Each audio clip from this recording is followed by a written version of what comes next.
Overnight, Washington authorities issued an Amber Alert for a missing 3-year-old girl. They say Melody Lopez was last seen in Wapato in central Washington. She is described as Hispanic and was last seen wearing a white and red striped shirt with gray leggings. Authorities believe she may be with her father, 32-year-old Jose Lopez Madrigal. Anyone with information is urged to call the Wapato Police Department at the number on your screen. An overnight unruly protest forced Spokane leaders to issue a curfew for a second night in a row. It went into place around 8 p.m. and was just lifted at sunrise at 5 a.m. We are following a situation in Riverfront Park by the Red Wagon, where it has been going on now for several hours. A group of unruly people, about the size of 70 people, and fighting amongst themselves, throwing rocks at cars going nearby on Spokane Falls Boulevard. And so our response. And as you heard there, Spokane Mayor Nadine Woodward says that curfew was sparked after some of the demonstrators threw rocks at drivers. Well, this morning we do want to get a better look at downtown Spokane and if there is any damage from last night's demonstration. Nicole Hernandez is joining us live now. Nicole, we were both downtown yesterday. We saw a lot of debris following Sunday night's protests. What are you seeing this morning? Yeah, Jen, so honestly, compared to this time yesterday morning, Spokane downtown is looking much cleaner. We're seeing a lot less graffiti, but we are seeing more boards up. So yesterday, this building here did not have nearly the amount of boards that they have up now. And then also here at the Paulson building, there's less graffiti. So a lot of community members came in to go ahead and help out clean up downtown Spokane. But there's still that concern for more potential protests, potential violence. So some businesses have continued putting up boards just in case. But as for now, it's much quieter, a lot less police presence as well. So it's looking more normal besides those boards up just in case. Jen, I'll send things back to you. And Nicole, stay with me here. Again, when we were both down there yesterday, there was a lot of graffiti kind of sprayed across some of the buildings. Are we seeing some of that cleaned up as well? We are actually, and I don't know if we can see it quite from this angle that we're at, but this building here had a lot of graffiti on both of the doors. That's completely cleaned up. Just driving around, there's a lot less in general thanks to some of the people that came out and scrubbed that yesterday. All right, Nicole, thank you so much. Yeah, and thank you to those volunteers. We saw those groups out firsthand, many asking not to be seen on camera. They did not want to be thanked. They just wanted to clean up the city. But we see you and we thank you for that. All right, coming up now on 6:01, the Spokane City Council approved a resolution for police reform. Council members say it supports the Spokane Police Department's implicit bias training and de-escalation training. It also calls on the department to spend more time on those efforts. Council leaders say they also support an update to Spokane laws and policies about the use of force by police as well. And in case you missed it, the president of the Spokane NAACP organization joined us yesterday on Up with KREM. He shared the message from the peaceful protest, which is now often overshadowed by other demonstrators. What was, up until that time, a historic outpouring and peaceful event that really demonstrated the heart, care, and concern and the compassion and the desire for Spokane to be part of not only the national conversation, but for change as far as the criminal justice system that we're operating in the law enforcement community. Now, Robinson does expect peaceful demonstrations to continue here in the near future. Well, protesters gathered in Coeur d'Alene for a peaceful Black Lives Matter demonstration as well. Take a look. Tony, thank you for coming. I won't lie, until Big Tony showed up here, I'm like, hey Tony, let's walk over here and say hey to these people, because you know what? It's not something. Protesters gathered yesterday near the Winco and Cracker Barrel. KREM 2 News crews witnessed several people carrying weapons. However, they told our crews they were there to keep the peace. I just took it under great concern. My wife and I have been watching this, and then when I heard that they're doing protests over in Spokane and now they've come here, I just don't want any harm happening to Coeur d'Alene. The problem with going around the country is that the message is being lost. It starts off the right way with voices being doing the peaceful protesting, but unfortunately it seems like the later it gets, when the peaceful protesters leave, that's when all the craziness happens. And here, we're not going to leave. we're going to make sure that doesn't happen. And that's why we're surrounded by all these wonderful people who have guns, because they're letting us know, hey, we're standing here too because we believe in you, but we don't want the riot and the looting to happen. Now, at least one Coeur d'Alene business, Clark's Diamond Jewelers, boarded up its windows and doors just as a precaution. On the west side, cities around the Puget Sound are bracing for another round of demonstrations today. Overnight curfews were in effect. Yesterday, protests in Seattle turned violent yet again. Police say the crowd threw rocks, bottles, and fireworks at officers. And overnight, protesters marched on the National Mall in Washington, D.C. The president drew outrage from some groups for using military police to push demonstrators away from the White House. They used tear gas to disperse the crowds. He ordered the move so he could visit St. John's Church, which suffered damage during a protest Sunday. Now, he's also drawing criticism this morning after vowing to send military into states that refuse to call on their National Guard for help. Dana Marie McNichol joins us now with more. That's right, Jen. Trending this morning, the president is threatening to deploy active troops to states with violent protests.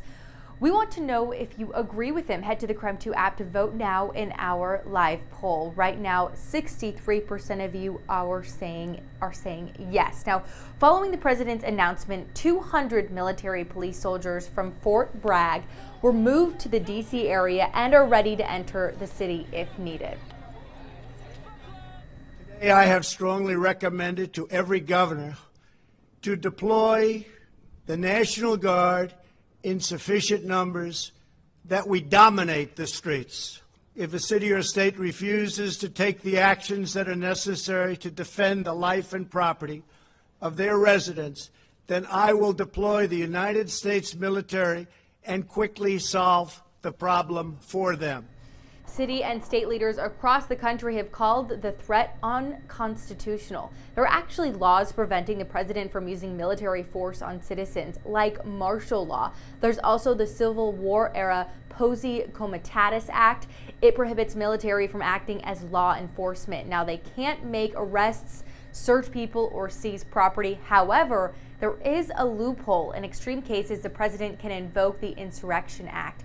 This would allow the president to use the active duty military or National Guard to act as additional law enforcement. The president can use the Insurrection Act with or without a governor's request. You probably remember the last time the president took similar action. The Insurrection Act was used most recently during the Rodney King riots in Los Angeles in 1992. At the time, protests erupted after charges were dropped against 4 officers who brutally attacked an unarmed black man named Rodney King. The governor at the time requested military assistance from the president. George H.W. Bush used the Insurrection Act to send additional help.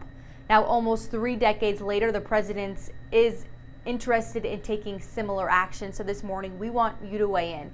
Do you agree with the president that troops should be deployed to states with violent protests? Vote now in our KREM 2 mobile app or on krem.com/vote. 62% of you are saying yes this morning. That percentage has been the highest one all morning long, yet we have seen a lot of people vote and give us their opinion this morning. So thank you for those who have. It is 6:06 now. I'll send it over to you, Jen.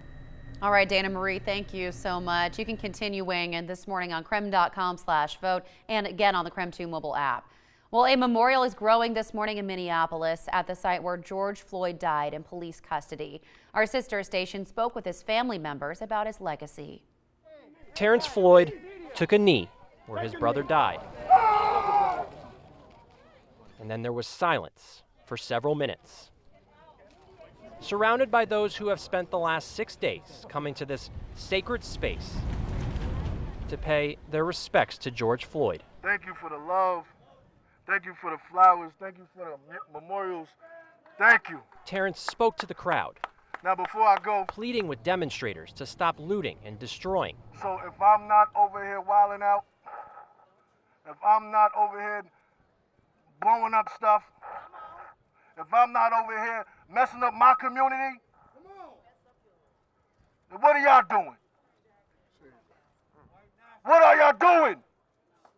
Y'all doing nothing, because that's not going to bring my brother back at all. So let's do this another way. Let's do this another way. Let's stop thinking that our voice don't matter. That's right. and vote. adding he wants justice for his brother. That's what I'm saying. That's what I want to see. Peace on the left. And finally, as people have been saying over and over again, I just want to hear this again. his name. What's his name? George Floyd. What's his name? George Floyd. What's his name? George Floyd. What's his name? George Floyd. George. It is 6:08 now, and turning our attention to the weather this morning, we do want to check in with Evan this morning, looking at that hour-by-hour forecast. Quite the change as we get into our afternoon hours. Yeah, that's right. A pretty chilly start to the morning, just like we saw yesterday. Upper 40-degree temperatures to kick off the day. Not exactly winter-like conditions, but still not really warming up to those summer-like conditions either yet overnight. But boy, the afternoon highs, those are warming up to just a few degrees above normal. We'll make it to the low 70s this afternoon in Spokane. Notice those southwesterly winds that we hang on to for most of the day, so it will be breezy at times, especially toward about 1 o'clock and 3 p.m. Temperatures again all the way to 72, maybe even 73 in downtown Spokane. Low 80s expected around central Washington.